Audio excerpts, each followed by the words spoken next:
सफाई अभियान भी हो गया ना गांधी जयंती में।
राम की इस धरती को, गौतम की भूमि को, सपनों से भी प्यारा हिंदुस्तान बनाए।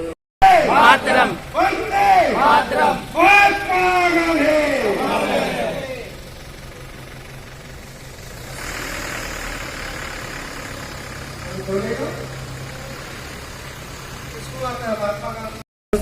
आम्ही लोक त्यांची श्रद्धांजली देत आहे। आणखी हे बी म्हणत आहे भारतवासियांना की हे जे आंदोलन ते केले होते त्यांचे आम्ही त्यांचे आभार मानून त्यांच्या नीतीने काम करावे। भी लोग आए हैं, ये महात्मा गांधी जी को जो अपना श्रद्धांजलि देने के लिए सबका आभार है। लोग आए उनका स्वागत करते हैं हम, और हमारी तरफ से कि महात्मा गांधी जी के लिए कुछ बताने की ऐसी जरूरत तो है नहीं, क्योंकि वो इतने बड़े फ्रीडम फाइटर थे अच्छे, जो हमारे देश के लिए इतना फ्रीडम फाइट किया उन्होंने। यही बोल के मैं दो अपना अल्फाज खत्म करता हूँ। बहुत ऊंचे आदमी थे, हमारे देश के लिए बहुत बड़े बड़े उन्होंने कारनामे किए, बहुत बहुत सत्याग्रह किए, और हमारे देश को आज़ादी दिलाने में उनका सबसे बड़ा हाथ था। महात्मा गांधी जी को श्रद्धांजलि देने के लिए और आज यहाँ जमा हुए महात्मा गांधी अमर रहे, महात्मा गांधी अमर रहे, महात्मा गांधी अमर रहे। भारत माता की जय, भारत माता की जय। पूज्य बापू श्री मोहनदास करमचंद गांधी जी का जन्म दिवस है। मैं बापू के श्री चरणों में कोटि कोटि प्रणाम करते हुए बताना चाहता हूँ कि बापू का जो जीवन है बहुत ही सार्वभौमिक जीवन है। एक साधारण परिवार से आगे बढ़ते हुए महात्मा गांधी जी ने अपने आप को महात्मा बनाया। जैसा कि आप लोग जानते हैं, महात्मा गांधी जी का नाम मोहनदास करमचंद गांधी था। महात्मा गांधी जी बचपन से ही पुरुषार्थ बुद्धि के थे। बचपन से ही उन्होंने चाहे वो श्वेत और अश्वेतों को लेकर के जो दक्षिण अफ्रीका में बहुत ज्यादा प्रॉब्लम चल रही थी, महात्मा गांधी जी ने उसके लिए आवाज उठाया। महात्मा गांधी जी जब वहां से भारत आए, अपनी पढ़ाई पूरी करके वो बैरिस्टर बन गए, तो उन्होंने बैरिस्टर बन करके सत्ता का भोग नहीं लेना चाहा। अभी तो उन्होंने देखा कि किस प्रकार से हमारे देश में बरतानिया हुकूमत, अंग्रेज राज्य कर रहे थे। अंग्रेजों के आताताई शासन को भारत से मुक्त कराने के लिए बापू ने अपना रौद्र रूप धारण किया और विभिन्न प्रकार से बापू हमेशा सत्याग्रह करते रहे। बापू हमको ये सिखाते हैं कि सत्य अहिंसा धर्म के मार्ग पे चल करके हम किसी को भी परास्त कर सकते हैं। आपने बापू का एक चिर परिचित गाना सुना होगा, साबरमती के संत तूने कर दिया कमाल, आंधी पे भी चलती रहे गांधी तेरी मसाल, साबरमती के संत तूने कर दिया कमाल। बापू ने न कभी बंदूक चलाई अंग्रेजों के अगेंस्ट, न कभी उन्होंने किसी प्रकार का हिंसक व्यवहार किया, फिर भी उन्होंने अंग्रेजों को भारत से खदेड़ दिया।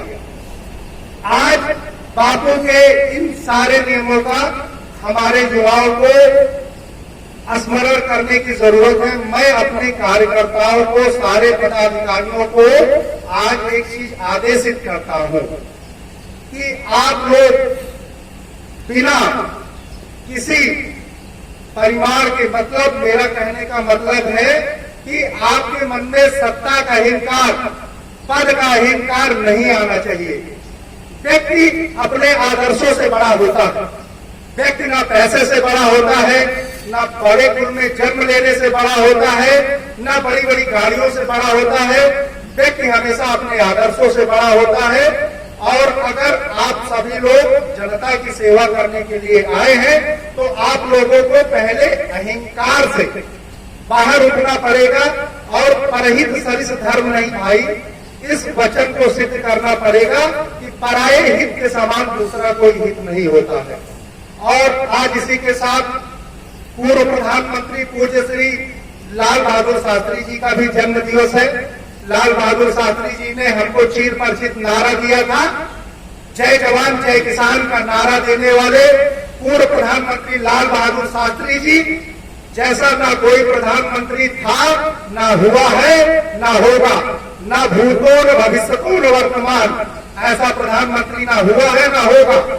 लाल बहादुर शास्त्री जी ने जब हमारे देश में पाकिस्तान ने आक्रमण किया था तो उन्होंने बहुत बढ़िया सुर में कहा था कि जो पाकिस्तान का वजीर आला है, जब मैं उसके पास जाऊंगा तो उसकी हाइट बड़ी है, मेरी हाइट छोटी है, मैं सर उठा करके बात करूंगा और वो सर झुका करके बात करेगा।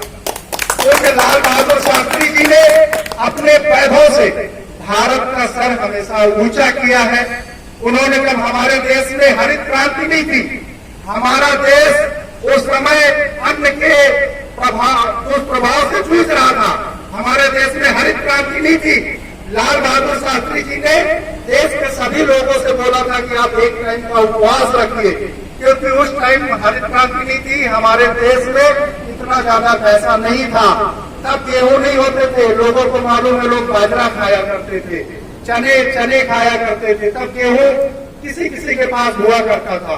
तो उस समय आप देखेंगे लाल बहादुर शास्त्री जी ने जय जवान जय किसान का नारा दिया, हरित क्रांति आई। आज उसी हरित क्रांति के दम पर कि हमारे यहाँ अन्न के भंडार कम नहीं होते हैं और भारत दुनिया का ऐसा राष्ट्र है कि वो अब चीजें एक्सपोर्ट करता है। तो लाल बहादुर शास्त्री जी और महात्मा गांधी जी का जन्म दिवस है। आप सभी लोगों को, सभी देशवासियों को राष्ट्रीय उत्तर भारतीय समाज पार्टी की तरफ से महात्मा गांधी जी और लाल बहादुर शास्त्री जी के जन्म दिवस की ढेर सारी बधाइयां देता हूं और आशा करता हूं कि आप सभी लोग महात्मा गांधी जी और लाल बहादुर शास्त्री जी के बताए हुए मार्ग पर चलेंगे और क्षमता अनुसार अपना अपना जो कार्य है उसको करेंगे। देखिए, इस दुनिया में ना किसी का बड़ा काम है ना छोटा काम है।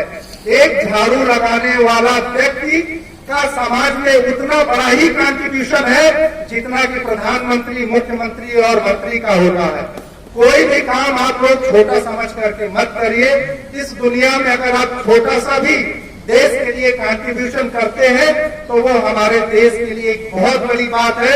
आप लोग कभी अपने मन में मलाल मत लाना कि आप छोटा काम करते हैं। आप जो भी है, आप देश के नागरिक हैं और आपका कंट्रीब्यूशन इस देश के लिए बहुत बड़ा है। एक बार मेरे साथ फिर आवाज लगाएंगे, महात्मा गांधी हमारे, महात्मा गांधी हमारे, लाल बहादुर शास्त्री हमारे, लाल बहादुर शास्त्री हमारे, भारत माता की जय, भारत माता की जय, वंदे मातरम, वंदे मातरम, वंदे मातरम।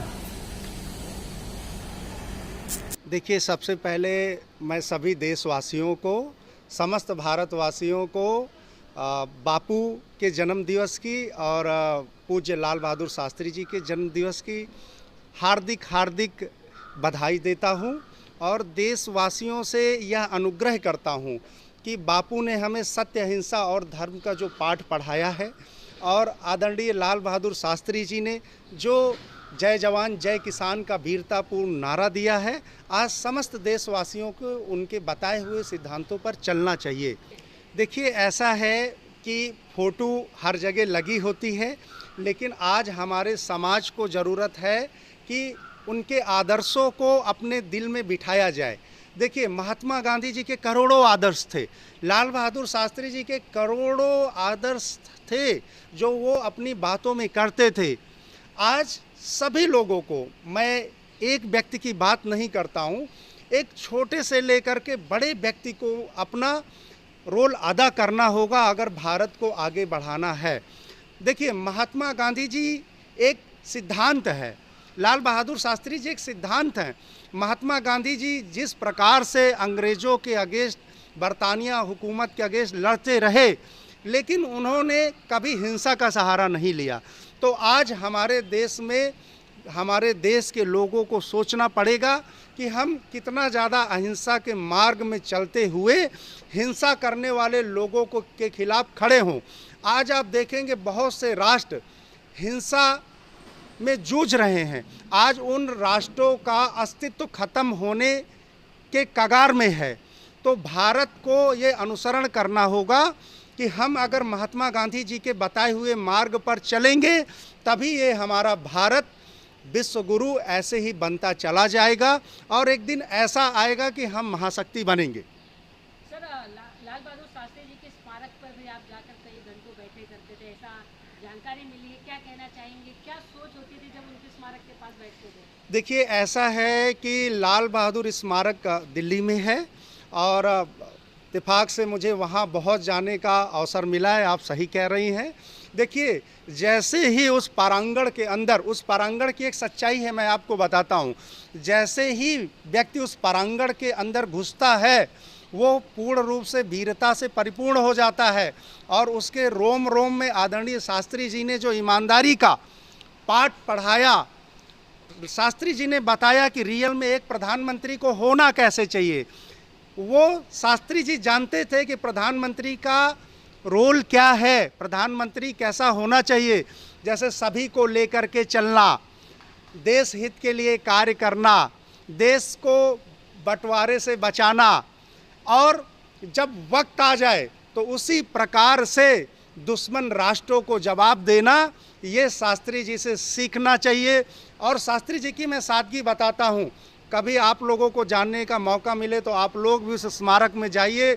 जिस पीढ़ियों में वो खाना खाते थे, जिस पीढ़ियों में वो तीनों सेनाओं के अध्यक्षों के साथ बैठ करके जब पाकिस्तान ने हमारे देश पे आक्रमण किया था, तो तीनों सेनाओं के साथ बैठ करके किस प्रकार से बड़े सादगी के साथ उन्होंने खाना खाया था और आदेश दिया था कि इस्लामाबाद में कब्जा करने के लिए आप लोग तैयार रहिए।